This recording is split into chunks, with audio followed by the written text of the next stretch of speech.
Ordinary and partial differential equations. Welcome, everyone.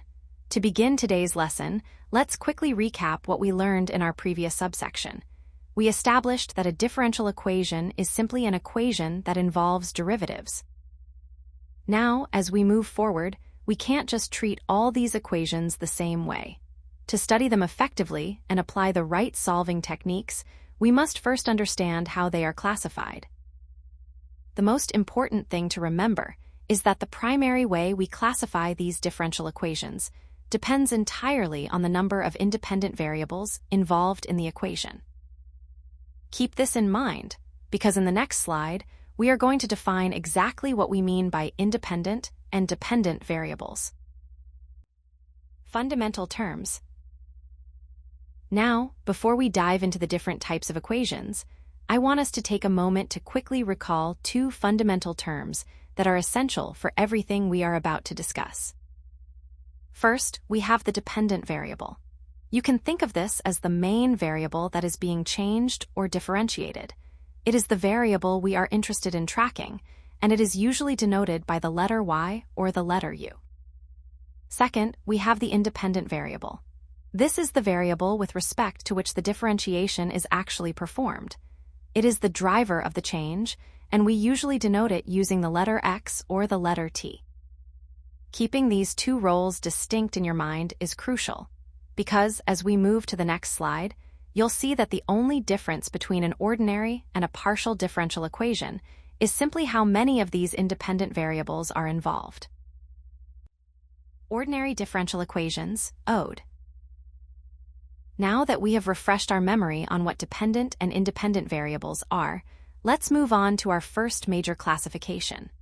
An ordinary differential equation, or ODE for short, is a specific type of differential equation where the dependent variable is being differentiated with respect to only one single independent variable. To spot one in your textbooks, you just need to look at the notation. If you see the notation dx or even the second derivative, d squared y over dx squared, this is a clear signal. It tells you that the variable y depends solely on the variable x and nothing else. There are no other independent factors involved here, which is what makes it ordinary. Example analysis, ODE. Take a look at this equation. 2 d squared y dx squared plus di dx all raised to the power of 3 equals 0. To classify this correctly, let's perform a step-by-step breakdown. First, we need to identify the dependent variable. Looking at the notation, we can see that the variable being differentiated is y. Second, let's identify the independent variable. If we look closely at the denominators of our derivatives, we can see that the derivatives are being taken with respect to x. Third, we simply count how many independent variables we have found. In this case, we only have one, x. So, to reach our conclusion, because there is only one single independent variable involved, we can confirm that this is an ordinary differential equation. Now that we have reviewed the fundamental terms of dependent and independent variables in the previous slide, let's put that knowledge into practice with a concrete example. This sets the stage for our next slide, where we will see what happens when we introduce more than one independent variable. Partial differential equations, PDA. Now that we have clearly defined ordinary differential equations, let's move on to the second major category, partial differential equations, or PDEs for short. While an ODE only deals with one independent variable, a partial differential equation is a bit more complex. It involves the derivatives of a dependent variable with respect to two or more independent variables. This means the outcome isn't just changing based on one factor, but is being influenced by multiple different inputs simultaneously. Because of this complexity, you'll notice a change in our mathematical notation. Instead of using the standard that we saw in the previous slides, we use the partial derivative symbol, which is pronounced as curly d or del. When you see this symbol, it serves as an immediate signal to you that the dependent variable is changing based on multiple different factors at once. Example analysis, PDA. Take a look at this equation. partial z partial x plus partial z partial y equals 0. To classify this correctly, let's perform a step-by-step breakdown. First, we need to identify the dependent variable. In this equation, the variable being differentiated is z. Second, let's identify the independent variables. If you look closely at the denominators of our partial derivatives, you'll see that the derivatives are being taken with respect to both x and y. Third, we simply count those independent variables. In this case, we have two, x and y. Finally, we reach our conclusion. Because we have more than one independent variable involved in the differentiation, we can confirm that this is indeed a partial differential equation. Now that we have defined what a partial differential equation is, let's look at a concrete example to see how we apply this logic in practice. This distinction is crucial, as we will see in the next few slides when we compare this to the simpler, single-variable case of radioactive decay. Real-world application. To bridge the gap between these abstract definitions and practical application, let us look at how these two types of equations are used to model phenomena in physics and science. Now that we have established the mathematical definitions and the notation differences between ordinary and partial differential equations, you might be wondering, when would I actually encounter these in the real world? Case A, radioactive decay ode.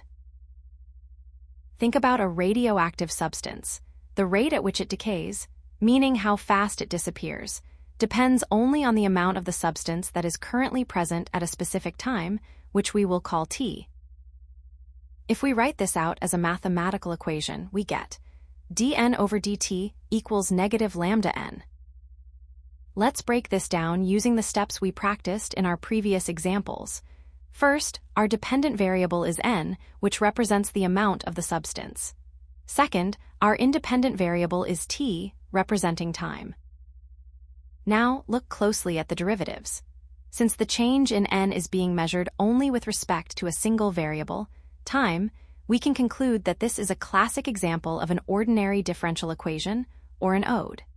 This sets the stage perfectly for our next slide, where we will see how adding more variables, like position, transforms the equation into a partial differential equation.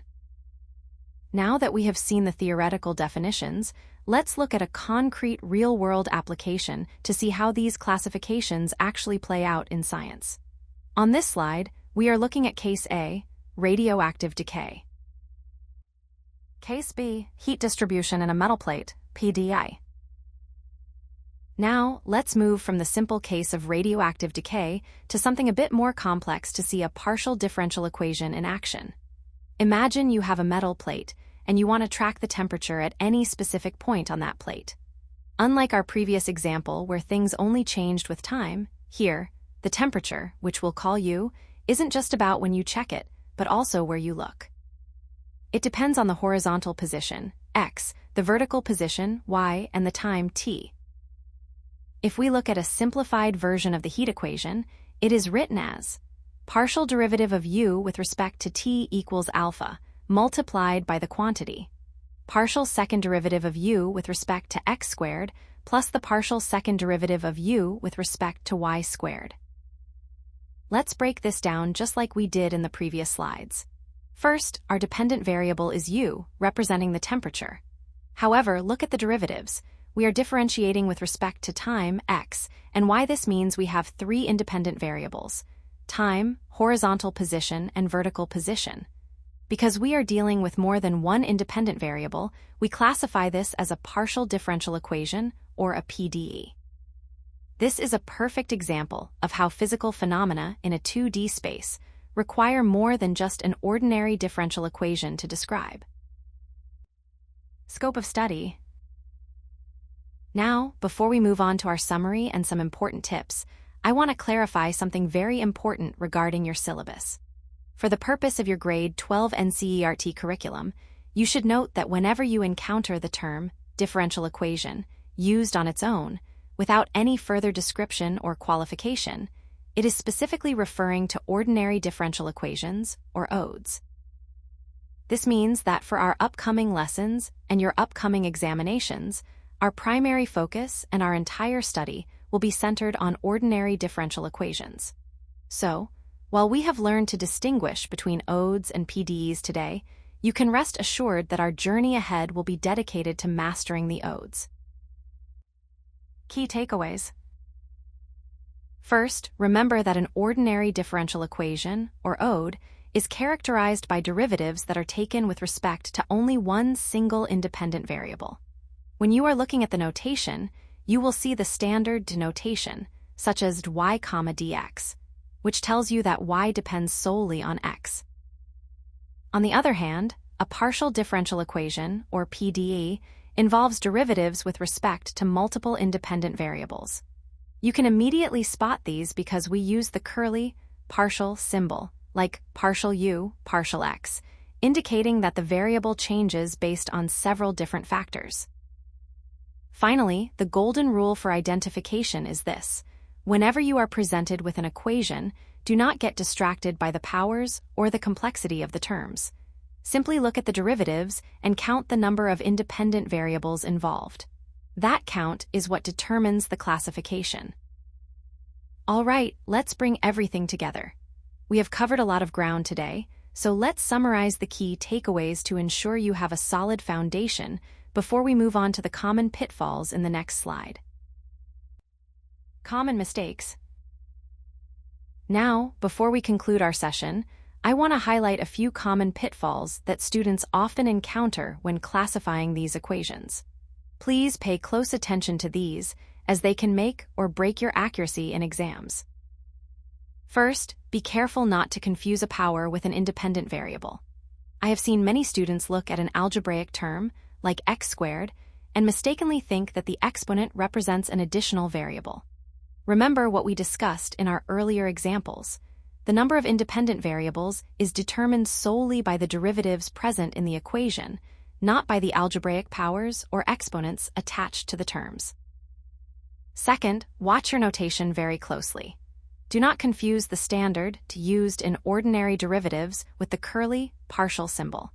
If you see that partial symbol, it is an immediate signal that you are dealing with a partial differential equation, meaning there are multiple independent variables at play. Finally, keep the scope of your current syllabus in mind. As I mentioned in our slide regarding the grade 12 curriculum, if an exam question simply asks you to solve a differential equation without any further qualification, do not go searching for partial derivatives. Unless the problem specifically mentions multiple variables or uses the partial notation, you should always assume you are working with an ordinary differential equation. Keep these points in mind, and you will be well on your way to mastering this topic.